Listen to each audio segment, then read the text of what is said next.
There's an old truth about knowledge. You don't know what you don't know. Countless people believe they understand Social Security because they know how to get a card or when to start retirement at 62 or 67. But Social Security contains far more complexity than most realize, and missing these details can cost thousands in benefits. Today, we're testing your Social Security knowledge with 10 questions. If you've been paying attention to benefit rules, you should score at least 80%. If you're just starting to learn, don't be discouraged by scoring around 20 or 30%. The purpose is to teach critical information that helps you and your family claim benefits correctly and maximize what you receive. Question 1. The earliest age to receive surviving spouse benefits is 60 years old. True or false? We know retirement benefits on your own record start at 62, and regular spouse benefits while your partner is alive also begin at 62. But what about survivor benefits? The answer is false because of critical exceptions. Yes, 60 is the standard age, but disabled widows or widowers can receive benefits starting at age 50. Even more important, if you're caring for a child under 16 or a child disabled before 22, you can receive surviving spouse benefits at virtually any age. You could be 20, 30, or 40. So the earliest age isn't really 60. It depends on your circumstances. Question 2. SSI is welfare. True or false? This generates passionate responses, but the answer is true. SSI absolutely is welfare. People assume SSI means Social Security income, but it stands for Supplemental Security Income. SSI is entirely needs-based with strict limits.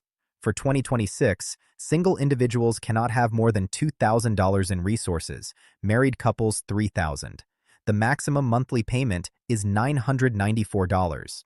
Eligibility requires being disabled or 65 and older, with stringent income and resource requirements. SSI began in the early 70s as a welfare program, separate from the original Social Security Act. Question 3. Can you switch your Medicare Advantage plan in February? Yes.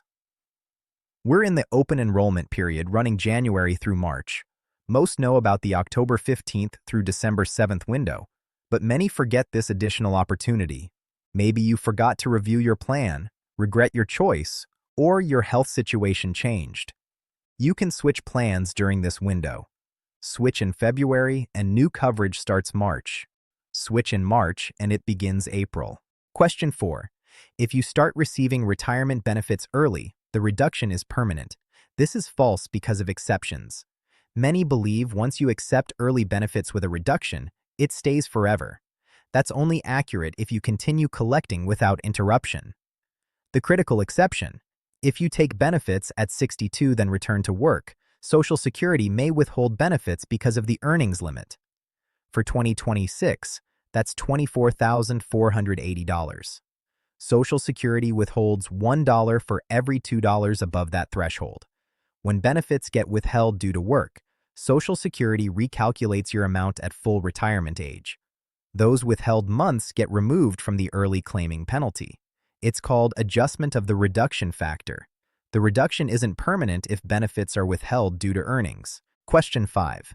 If you receive disability benefits, you cannot work. False. You can work while receiving SSDI, Social Security Disability Insurance, within specific limits. For 2026, that's $1,690 monthly in substantial gainful activity. There's even a trial work period during your first 9 months where you can earn any amount testing your ability to return to work. After 9 months, the substantial gainful activity limit applies. When someone applies for disability, the first question is about current earnings. Under the threshold means the application proceeds. Over it means reapply when earnings drop. You can work while on disability within allowable limits. Question 6. Can you receive Medicare and Medicaid simultaneously? Yes, absolutely. Medicare is federal health insurance for people 65 and older or those with certain disabilities. Medicaid is state and federal welfare for people with low income and limited resources.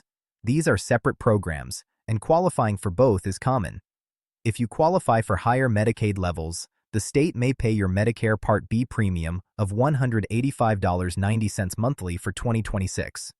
States call Medicaid by different names like Medi-Cal in California or AHCCCS in Arizona. Question 7.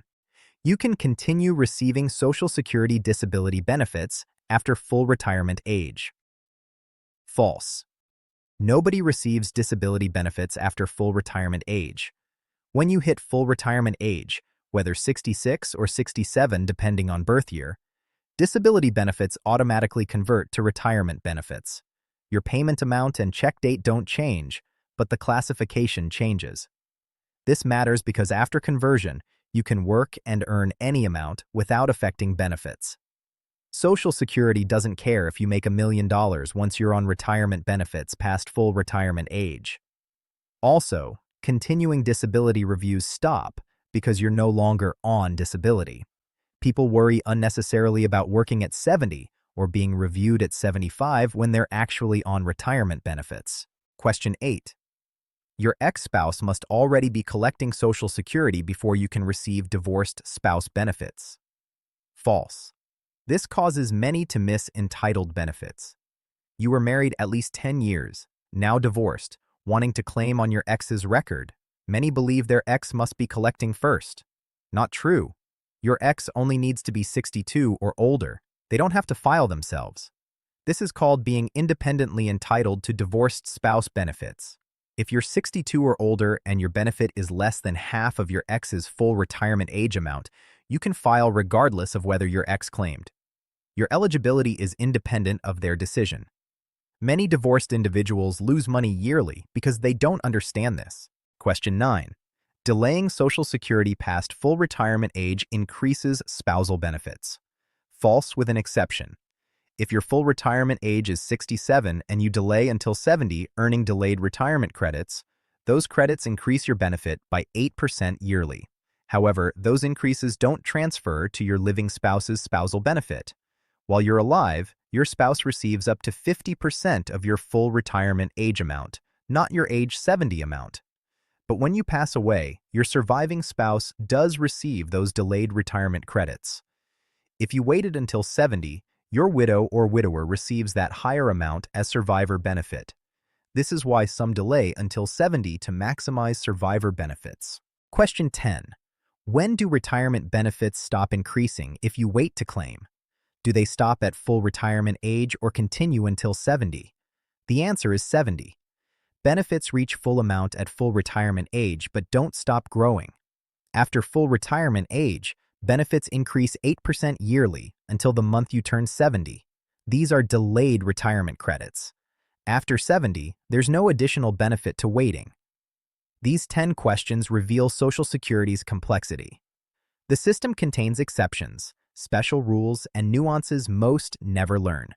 Whether you scored well or struggled, keep learning so you can get every dollar you've earned through years of paying into this system.